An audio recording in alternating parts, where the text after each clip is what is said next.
नमस्कार विद्यार्थी मित्रांनो, MPSC जागरणवर आपले सहर्ष स्वागत आहे।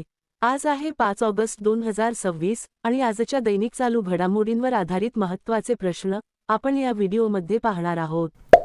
तरी सर्वप्रथम जर आपण नवीन असाल तर चॅनलला अवश्य सबस्क्राइब करा। चला तर मग आजच्या व्हिडिओला सुरुवात करूया। प्रश्न 1. नुकतेच 4 ऑगस्ट रोजी कोणत्या देशाचा तटरक्षक दिन साजरा करण्यात आला आहे? याचे अचूक उत्तर आहे पर्याय बी, अमेरिका। स्पष्टीकरण: अमेरिकन तटरक्षक दिन दरवर्षी 4 ऑगस्ट रोजी साजरा केला जातो। हा दिवस 4 ऑगस्ट 1790 रोजी अमेरिकन तटरक्षक दलाच्या स्थापनेच्या स्मरणार्थ साजरा केला जातो, ज्याची स्थापना तत्कालीन वित्त सचिव अलेक्झांडर हॅमिल्टन यांनी केली होती। हा दिवस युनायटेड स्टेट्स ऑफ अमेरिकाच्या तटरक्षक दलाचा इतिहास, स्थापना आणि त्यांच्या सैनिकांच्या महत्त्वपूर्ण योगदानाला समर्पित आहे। प्रश्न 2. नुकतेच केंद्रीय मंत्रिमंडळाने पीएम किसान योजनेला कधीपर्यंत मुदतवाढ देण्यास मंजुरी दिली आहे? याचे अचूक उत्तर आहे पर्याय सी, 2031। स्पष्टीकरण: केंद्रीय मंत्रिमंडळाने पीएम किसान योजनेला आर्थिक वर्ष 2026-27 ते 2030-31 पर्यंत पुढील 5 वर्षासाठी वाढवण्यास मंजुरी दिली आहे। या योजनेअंतर्गत पात्र शेतकरी कुटुंबांना दरवर्षी 6,000 रुपयेची रक्कम 3 समान हप्त्यांमध्ये प्रत्येकी 2,000 रुपये थेट त्यांच्या आधारशी जोडलेल्या बँक खात्यात पाठवली जाते। प्रश्न 3. नुकतेच कोठे हँडलूम तंत्रज्ञानामधील उत्कृष्टता केंद्राचे उद्घाटन झाले आहे? याचे अचूक उत्तर आहे पर्याय बी, IIT दिल्ली। स्पष्टीकरण: IIT दिल्लीच्या हँडलूम तंत्रज्ञान उत्कृष्टता केंद्रामध्ये हातमाग क्षेत्रासाठी विकसित केलेल्या नाविन्यपूर्ण उत्पादनांची पाहणी करण्यात आली। यादरम्यान हँडलूम 4.0 मोबाईल ॲपच्या कार्यपद्धतीची माहिती घेण्यात आली, जे डेटा आधारित देखरेखीद्वारे उत्पादकता, गुणवत्ता, कार्यक्षमता आणि शाश्वत उत्पादनाला प्रोत्साहन देण्यासाठी उपयुक्त ठरले। आता पाहू IITशी संबंधित इतर चालू घडामोडी। भारताच्या या इनोव्हेशन इकोसिस्टमसाठी मायक्रोसॉफ्ट इंडियाने IIT दिल्लीसोबत उन्नती AI 2.0 लॉन्च केले। IIT मंडीने देशातील सर्वात मोठी भूस्खलन इशारा प्रणाली तयार केली। हवामान आणि भौगोलिक डेटाच्या आधारे डेंग्यूच्या धोक्याचे मूल्यांकन करण्यासाठी IIT खरगपूरने क्लायमेट मॉडेल विकसित केले। भारताचे पहिले अणु अभियांत्रिकी डिझाईन उत्कृष्टता केंद्र IIT हैदराबाद येथे स्थापन केले जाईल। QS वर्ल्ड युनिव्हर्सिटी रँकिंग 2027 मध्ये IIT दिल्लीला भारतातील सर्वोच्च शिक्षण संस्था म्हणून घोषित करण्यात आले। प्रश्न 4. नुकतेच नवीन नौदल उपप्रमुख म्हणून कोणी पदभार स्वीकारला आहे? याचे अचूक उत्तर आहे पर्याय सी, AN प्रमोद। स्पष्टीकरण: व्हाईस ॲडमिरल AN प्रमोद यांनी 1 ऑगस्ट 2026 रोजी भारतीय नौदलाचे नवीन उपप्रमुख म्हणून पदभार स्वीकारला आहे।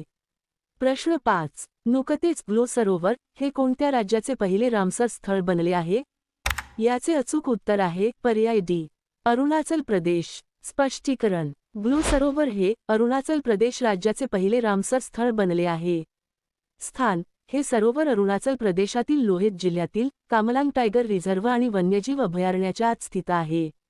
राष्ट्रीय महत्त्व: या घोषणेसह ग्लो सरोवर हे भारतातील 101वे रामसर स्थळ बनले आहे। घोषणा: केंद्रीय पर्यावरण, वन आणि हवामान बदल मंत्री भूपेंद्र यादव यांनी ऑगस्ट 2026 मध्ये याची अधिकृत घोषणा केली। प्रश्न 6. नुकतेच 135व्या ड्युरंड कप फुटबॉल स्पर्धेचे उद्घाटन कुठे झाले आहे? याचे अचूक उत्तर आहे पर्याय बी, गुवाहाटी। स्पष्टीकरण: गुवाहाटी येथे 135व्या ड्युरंड कप फुटबॉल स्पर्धेचा शुभारंभ झाला। ड्युरंड कप फुटबॉलच्या 135व्या आवृत्तीचा भव्य उद्घाटन सोहळा गुवाहाटी येथील सरुसजाई स्थित इंदिरा गांधी ॲथलेटिक स्टेडियमवर पार पडला। प्रश्न 7. नुकतेच राष्ट्रपती द्रौपदी मुर्मू यांनी कुठे जगद्गुरू कृपालू विद्यापीठाचे उद्घाटन केले आहे? याचे अचूक उत्तर आहे पर्याय सी, कटक। स्पष्टीकरण: राष्ट्रपती द्रौपदी मुर्मू यांनी 3 ऑगस्ट 2026 रोजी कटक, ओडिशा येथे जगद्गुरू कृपालू विद्यापीठाचे उद्घाटन केले आहे। ही संस्था आधुनिक शिक्षणासोबतच प्राचीन भारतीय सांस्कृतिक आणि आध्यात्मिक मूल्यांना प्रोत्साहन देण्यासाठी स्थापन करण्यात आली आहे। प्रश्न 8. नुकतेच कोणाला श्रीलंकेच्या सर्वोच्च नागरी सन्मानाने सन्मानित करण्यात आले आहे? याचे अचूक उत्तर आहे पर्याय सी, एल सुब्रमण्यम। स्पष्टीकरण: नुकतेच प्रसिद्ध भारतीय व्हायोलिन वादक आणि पद्मविभूषण पुरस्कार विजेते डॉक्टर एल सुब्रह्मण्यम यांना श्रीलंकेच्या सर्वोच्च नागरी सन्मानाने सन्मानित करण्यात आले आहे. आता पाहू इतर महत्त्वपूर्ण पुरस्कार. Indian film festival of Melbourne 2026 मध्ये पंकज त्रिपाठी यांना आर्टिस्ट ऑफ डिस्टिंक्शन पुरस्काराने सन्मानित करण्यात येईल. गणिताच्या क्षेत्रातील प्रतिष्ठित फिल्म्स मेडल जिंकणाऱ्या इतिहासातील तिसऱ्या महिला हॉग वांग बनल्या आहेत. प्रतिष्ठित लोकमान्य टिळक राष्ट्रीय पुरस्कार अजित डोवाल यांना देण्यात आला. 72व्या राष्ट्रीय चित्रपट पुरस्कारांमध्ये सर्वोत्कृष्ट अभिनेत्याचा पुरस्कार मम्मूटी आणि कार्तिक आर्यन यांनी जिंकला. उस्ताद बिस्मिल्ला खान युवा पुरस्कार 2025 ने रणछोडलाल गोस्वामी यांना सन्मानित करण्यात आले. नीता अंबानी यांना API ह्युमॅनिटेरियन अवॉर्डने सन्मानित करण्यात आले. प्रश्न 9. नुकतेच प्रसिद्ध झालेल्या the EV evolution then now and next of electric vehicles या पुस्तकाचे लेखक कोण आहेत? याचे अचूक उत्तर आहे पर्याय B. अनिल सासी. स्पष्टीकरण. नुकतेच प्रसिद्ध झालेल्या the EV evolution then now and next of electric vehicles या पुस्तकाचे लेखक अनिल सासी आहेत. विषय. हे पुस्तक इलेक्ट्रिक वाहनांच्या फेम योजनेपासून ते जागतिक स्तरावर चीन, नॉर्वे आणि भारतातील तांत्रिक बदल व भविष्यातील रणनीतीवर सखोल चर्चा करते. आता पाहू इतर महत्त्वपूर्ण पुस्तके. श्यामजाज आणि अनुपम त्रिवेदी यांनी RSS at 100 century of service, unity and sacrifice नावाचे पुस्तक लिहिले. शुभांशु शुक्ला यांनी लिहिलेल्या द सेकंड ऑर्बिट या पुस्तकाचे प्रकाशन करण्यात आले. डॉक्टर जयंत कुमार रॉय आणि संगीता रॉय यांनी संस्कृतीरत्न भंडार भावाया इतिवृत्त नावाचे पुस्तक लिहिले. IIT the story of India's most prestigious educational ecosystem नावाचे पुस्तक प्रभात कुमार यांनी लिहिले. CBN at 361 डिग्रीज पॉलिमेंथ नावाच्या पुस्तकाचे प्रकाशन झाले असून ते शिकामुरी श्रीनिवास प्रसाद यांनी लिहिले आहे. प्रश्न 10. नुकतेच तैपेई ओपनचे महिला एकेरीचे विजेतेपद कोणी जिंकले आहे? याचे अचूक उत्तर आहे पर्याय C. तन्वी शर्मा. स्पष्टीकरण. भारताची 17 वर्षीय बॅडमिंटनपटू तन्वी शर्मा हिने 2 ऑगस्ट 2026 रोजी व्हिएतनामच्या गुयेन थै लिनला हरवून तैपेई ओपन 2026 चे महिला एकेरीचे विजेतेपद जिंकले आहे. 2008 मध्ये सायना नेहवालनंतर हे विजेतेपद मिळवणारी ती पहिली भारतीय महिला खेळाडू ठरली आहे. तसेच तैपेई ओपनच्या इतिहासातील सर्वात तरुण चॅम्पियन बनली आहे. प्रश्न 11. नुकतेच कोणी इंडिगोच्या मुख्य कार्यकारी अधिकारी CEO पदाचा कार्यभार स्वीकारला आहे? याचे अचूक उत्तर आहे पर्याय C.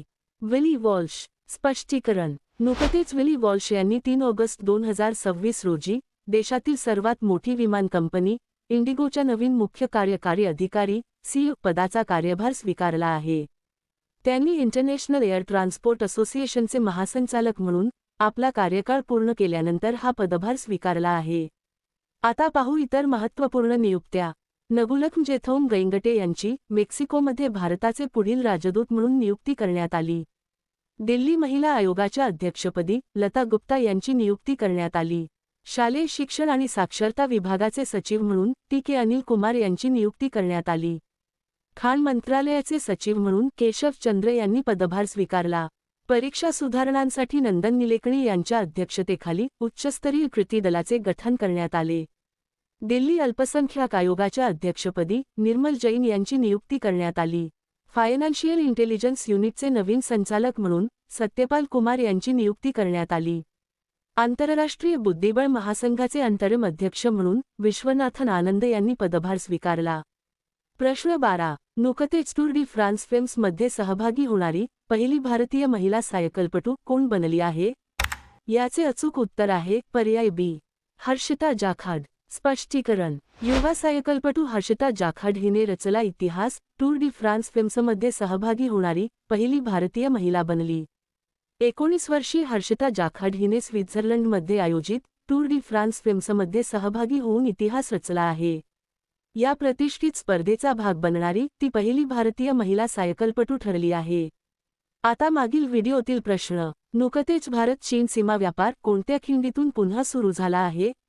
याचे अचूक उत्तर आहे पर्याय C. नथुला खिंड. आता पाहू अत्यंत महत्त्वपूर्ण उजळणी प्रश्न.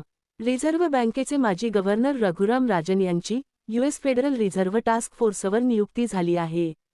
भारताच्या पहिल्या आणि सर्वात खोल भू-औष्णिक विहिरींचे कामकाज लडाखमध्ये सुरू करण्यात आले. इयत्ता 1ली ते 12वी पर्यंत एआय कृत्रिम बुद्धिमत्ता ला एक मुख्य विषय म्हणून समाविष्ट करणारे पंजाब हे भारतातील पहिले राज्य बनले. मानव-हत्ती संघर्ष कमी करण्यासाठी उत्तराखंडने हत्तींना रेडिओ कॉलर घालण्याची योजना सुरू केली. मेघालयमध्ये मिशन गोल्डन स्पाईस लॉन्च करण्यात आले. 2026 मध्ये 57व्या भारतीय आंतरराष्ट्रीय चित्रपट महोत्सवाचे आयोजन गोव्यात केले जाईल. जगातील सर्वात मोठा दही निर्मिती प्रकल्प पश्चिम बंगालमध्ये स्थापन केला जाईल. जपान ओपन 2026 चे विजेतेपद पी.व्ही. सिंधू हिने जिंकले आहे.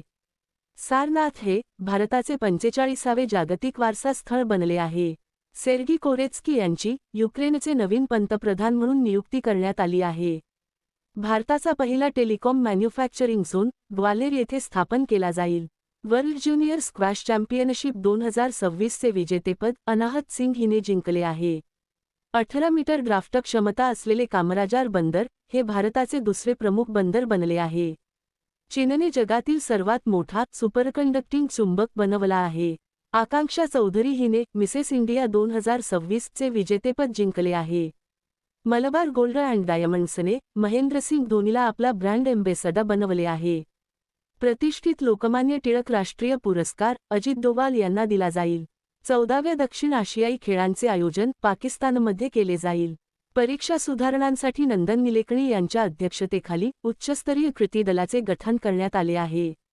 आता तुमच्यासाठी प्रश्न. नुकतेच ग्लासगो येथे आयोजित 2026 राष्ट्रकुल क्रीडा स्पर्धेत पदक तालिकेत कोण अव्वल स्थानी राहिले आहे? दिलेल्या पर्यायातून या प्रश्नाचे अचूक उत्तर कमेंट बॉक्समध्ये नक्की द्या. उद्या पुन्हा भेटू पुढील भागात. धन्यवाद.